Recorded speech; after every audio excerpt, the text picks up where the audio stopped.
এই ট্রাইব্যুনাল যেন স্থায়ী থাকে, এটা যেন এই কয়েকটা অপরাধ বিচার করে যেন শেষ না হয়। রাজনৈতিক ঋতু পরিবর্তন হলে এটার কার্যক্রম যাতে অব্যাহত থাকে। মহামান্য আদালত এই ট্রাইব্যুনাল যেন চালু থাকে, এই বিচারের পরে যেন আবার বন্ধ হয়ে না যায়। এখানে একদিন শেখ হাসিনার বিচার হবে। রাগ, অভিমান কিংবা মশকরার ছলে যে কারণেই হোক 2013 সালে ট্রাইব্যুনালে বিচার কাজ চলাকালে আত্মপক্ষ সমর্থন করে এমন মন্তব্য করেছিলেন বিএনপির প্রভাবশালী নেতা সালাউদ্দিন কাদের চৌধুরী। সে সময় সাকা চৌধুরীর এই বক্তব্য অনেকে ঠাট্টা মশকরা করেছিল, অনেকে গুরুত্বই দেয়নি। তবে ইতিহাস বড্ড নির্মম। ধমক খেলে চুপ থাকে, সুযোগ পেলে সত্য কথা বলে। 10 বছর পর আজ 17 নভেম্বর সেই একই ট্রাইব্যুনালেই শেখ হাসিনার বিচারের রায় হয়েছে।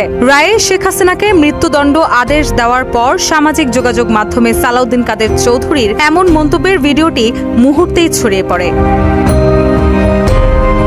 ঠিক 10 বছর আগে এই নভেম্বর মাসেই মানবতা বিরোধী অপরাধে মৃত্যুদণ্ড কার্যকর হয় সাকা চৌধুরীর। দীর্ঘ বিচারিক প্রক্রিয়ার শেষে তৎকালীন আওয়ামী লীগ সরকার তার ফাঁসি কার্যকর করে। যদিও আন্তর্জাতিক অপরাধ ট্রাইব্যুনালে তার বিচার প্রক্রিয়া নিয়ে তখনই প্রশ্ন উঠেছিল। সাকা চৌধুরী নিজেও ট্রাইব্যুনালে নির্দোষ দাবি করে বক্তব্য দেন। সাবেক 6 বারের এই সংসদ সদস্যের সেই বক্তব্য নতুন করে ভাইরাল হয়েছে সামাজিক যোগাযোগ মাধ্যমে।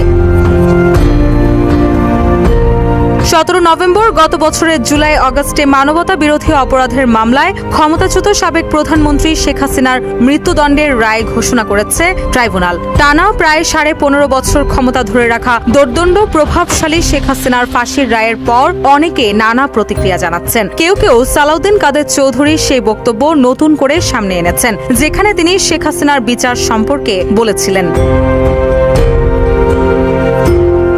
ভিডিওতে সাকা চৌধুরীকে বলতে দেখা যায়, এই আন্তর্জাতিক অপরাধ ট্রাইব্যুনাল যেন চালু থাকে, একদিন এখানে শেখ হাসিনারও বিচার হবে। 6 বারের সংসদ সদস্য সাকা চৌধুরী ছিলেন বিএনপির সর্বোচ্চ নীতি নির্ধারণী ফোরাম জাতীয় স্থায়ী কমিটির সদস্য।